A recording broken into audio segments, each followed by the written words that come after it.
The very place you're asking God to deliver you from is the very thing you once prayed for.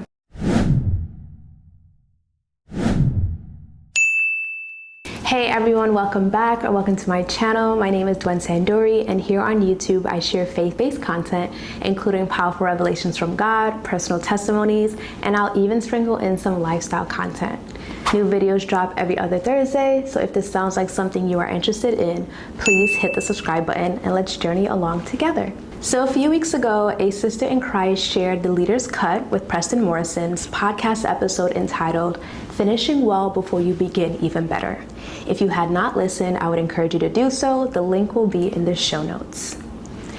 In this episode, he stated Egypt was not always bad, which resonated with me because as much as we highlight the plight of the Israelites in Egypt, we tend to gloss over the fact that Egypt was not always a place of bondage.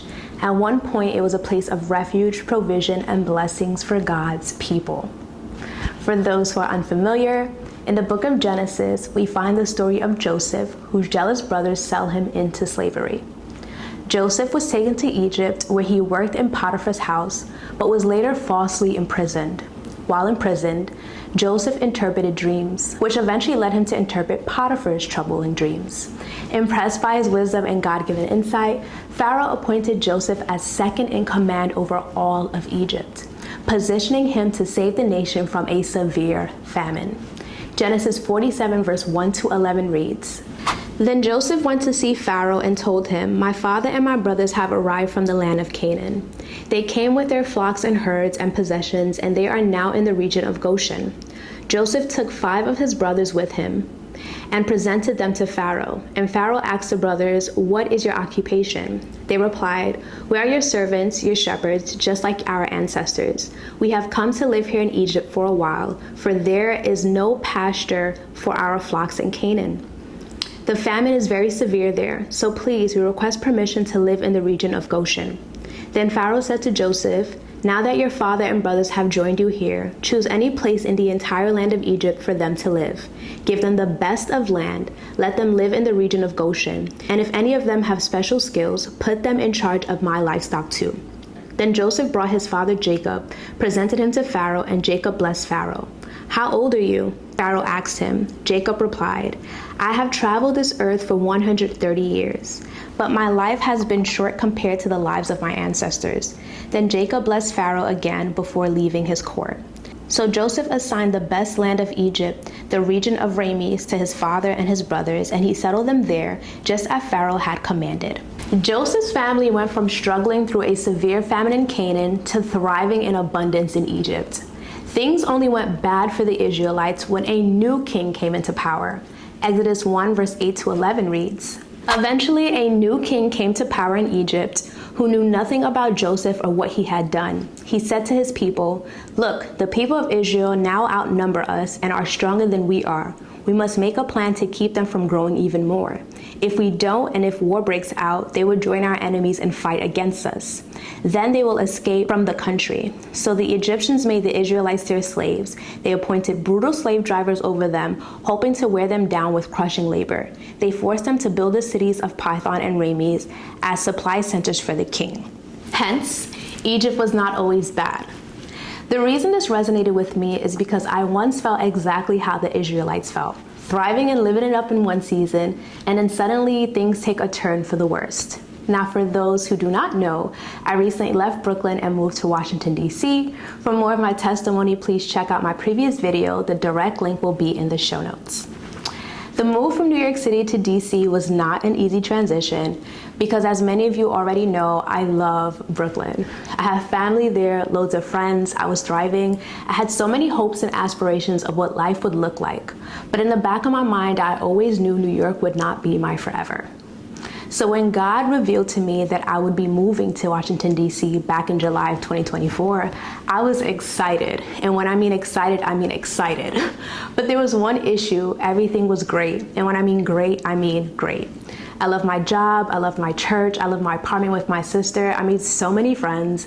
I was literally basking in so many answered prayers. But then what I thought was great living in Brooklyn turned into a disaster. There were a lot of changes happening around me. My department at work shifted, which left me feeling uneasy.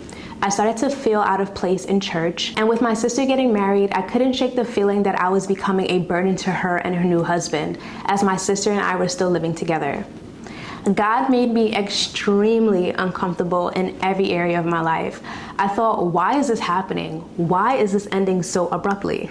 Ecclesiastes 3 verse 1 to 8 reads, "For everything there is a season, a time for every activity under heaven, a time to be born, a time to die, a time to plant, a time to harvest, a time to kill, a time to heal, a time to tear down, a time to build up, a time to cry, a time to laugh, a time to grieve, a time to dance, a time to scatter stones, a time to gather stones, a time to embrace, a time to turn away, a time to search, a time to quiet searching, a time to keep, a time to throw away, a time to tear down, a time to mend, a time to be quiet, and a time to speak, a time to love, a time to hate, a time for war, and time for peace." The moral of this passage is everything is for a season. God knows exactly what to do to get you to your next. As God would have it, I became deeply unsettled in New York. I felt as though the season there had come to an end. In desperation, I cried out to God and said, "There is no way you're allowing me this level of discomfort just to leave me stuck here." Days turned into weeks and weeks turned into months, but just as he promised, I am now living in Washington, D.C. at peace and filled with joy. I'm saying this to remind you that the very place you're asking God to deliver you from is the very thing you once prayed for. My previous job was an answered prayer. My church in Brooklyn was an answered prayer. My apartment with my sister was an answered prayer. My community was an answered prayer. But we cannot get attached to the promises, as we do not serve the promises, but we serve the promise keeper. We cannot let comfort of what we once prayed for keep us from where God is trying to take us. Remember, this walk is a journey, not a destination. So I leave you with this, Hebrews 11 verse 8 to 10, which reads, "It was by faith that Abraham obeyed when God called him to leave his home to go to another land that God would give him as an inheritance. He went without knowing where he was going. And even when he reached the land God promised him, he lived there by faith, for he was like a foreigner living in tents. And so did Isaac and Jacob, who inherited the same promise. Abraham was confidently looking forward to the city with eternal foundations, a city designed and built by God." Abraham entered the promised land God had given him, yet he lived in a tent. Tents are portable, easy to pack and move, symbolizing that Abraham did not settle permanently in the land because it wasn't his eternal home. His eternal home was with God. Similarly, my apartment in DC is a tent, a temporary home.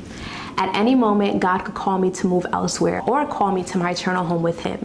Either way, there will be no hesitation because I know that my true and forever home is with Jesus. Never get too comfortable where you currently are, because at any given time, God will call you to move. I hope you enjoyed this video. I'd love to hear from you. Comment below how God's discomfort in one season brought direction in the next season. Let's keep encouraging one another in faith, and don't forget to like and subscribe. I'll see you in the next one. Bye.